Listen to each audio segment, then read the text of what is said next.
Now, usually we do like a top 5 villains and top 5 what, but from what I understand, you only did like one of each. So that'd be great. If I had known we were doing top 5s, I definitely would have done that. But sorry, that was my fault. For special guests, It's all good. we allow one of each. I mean, I would blather on for hours about each of them, so it's probably better if we keep it. To just one of each is the minimum, and it fulfills all the requirements.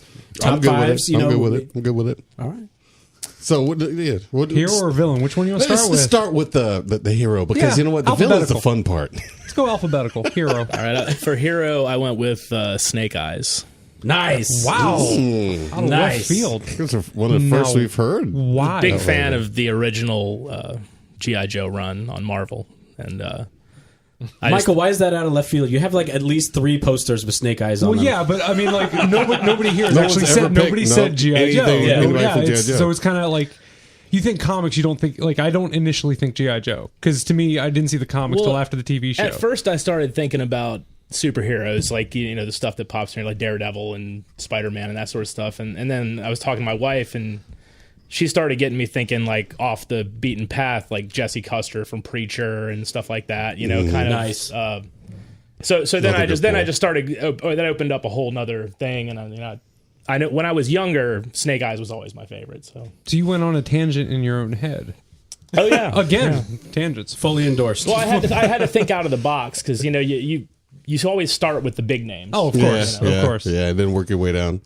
So it wasn't like the Avalanche dude who really never had anything to do unless they were in a resort. Alpine? Are you talking about Alpine? Is it Alpine? The reason that I think Snake Eyes is so fascinating is that you had to, you know, he couldn't speak, so and you never saw his face, so you had to learn about his character through the other characters, and then occasionally he would do something. He would, you know, make a gesture towards somebody, and it would be very meaningful because he never did that, you know, and there was like a mystique around the character that you couldn't say that about, you know, like Captain America or, you know, the mysteriousness of it, and then, you know, him being an invincible killing machine is pretty cool too. Yes. Let's break it down to what it is. He was a ninja that had an Uzi and a wolf, right, and a samurai sword. Right. Really, it's kind of, for as a kid, that's all you needed. Like, you didn't need lines, you didn't need any plot. All you needed to see was the ninja with an Uzi. That's half a Samurai Showdown right there. Yeah. Well, but then also everybody that was ever around him died. You know, like his whole family got killed, and all the people he trained to be a ninja with got killed or turned evil, except Storm Shadow. You know, so I always thought it was interesting that all this stuff is falling apart around him, but he always still remained a. He never turned to the dark side, you know. Perhaps they shouldn't have brought him into G.I. Joe because of his death. Like, those around him have died so much. They say, you know what? You're bad luck. Let's just go. That's why he wears a mask, because he has a permanent "oh fuck" look on his face. I'm sorry. Sorry. Oh, damn. My bad, quick kick. My bad. I wear this mask because you do not want to gaze upon my grim visage. Jinx was cannon fodder number 2. Oh, he was laying the pipe to Jinx. Oh, he was. You know he was. Snake Eyes gets all the girls. You think Snake Eyes was laying the come on, Snake Eyes gets all the bitches. Probably the only time he spoke. And you had to read between the panels on that one. How come nobody's questioning why this song is playing instead of... I was wondering, like, I looked over and I'm like, okay. This is the theme song from the movie, from G.I. Joe the movie. Oh my god, I watched that movie 1,000 times. I know. I don't remember this. Featuring Don Johnson as Lieutenant Falcon. Fuck yeah. But that was some years ago. Michael, were you high at the time? No, I don't think I've ever actually watched that movie high. Okay. Wait, false. Damn. Did that happen, like, at the house in Fairfax? Multiple times. Okay, yeah. And I was going to remember watching G.I. Joe, but then Michael, I got high. Some other times, too. Got it. Okay. Whoops.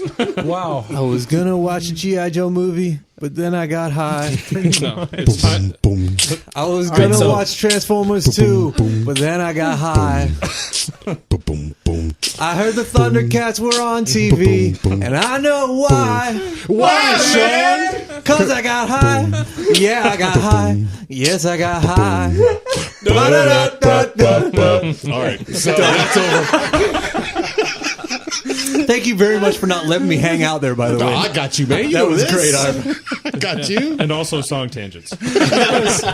So obviously, we have to ask: what did you think about the live action movies that came out recently? There were things that I liked about both of them, but neither of them are good films. Right. Well, specifically, since Snake Eyes is who you're talking about, Ray Park as Snake Eyes, yes, no? I mean, I just don't think that. Maybe if you did a movie just about that character, you could do it, but I don't think you could really. He's not really built for a movie. No, he isn't. In my opinion, maybe a series if they did something like that, but. I just think they're trying to pack so much stuff in a 90-minute movie that like there's just not time to develop that sort of character. You know? Well, even if you think that both of them weren't written very well, which of the two you think was your favorite? The second one was a little more focused, but the first one was more fun because I think Channing Tatum's performance in the first one was good, and I think saved the movie in a lot of respects. But neither of them were really that great. No, neither of them were. I tend to like the second one. For me, it's all about the comic book. I'm not even that much into the cartoon or anything. But oh, really? So you didn't? This is not. I mean, I watched it when I was younger, but like the comic book is just he goes so much more in depth. That's where the mythology of the characters is really from. And, are you still reading it, or are you talking about the original stuff? It's actually everything. It's actually one of the only comics I still collect. Oh, really? Cool. I try to have every G.I. Joe comic I can get my hands on. Back in the day, were you into the G.I. Joe Transformers crossovers? Come on, it had Bumblebee getting blown up by tanks, which I was always like, how? But huh? Wait a minute, that picture's not down here. Our crossover picture that has all the Decepticons and all. No, that's upstairs on the upper stairwell. Right. See, I like, along with Snake Eyes and Storm Shadow, which I will show him afterwards how they're facing off against each other across walls. I like Transformers and I like G.I. Joe, but it's like I like ice cream and I like pizza, but I don't put pizza on my ice cream. You know what I mean? Like there's a time and a place. Like they just don't mix together. It's not chocolate and peanut butter. That may be the most poignant explanation to any question I've ever asked. So we ready to go on to the villain? The villain? Yeah, because this is cheating if you say Storm Shadow. I thought about it. I thought about going G.I. Joe. And I would have let you do it too.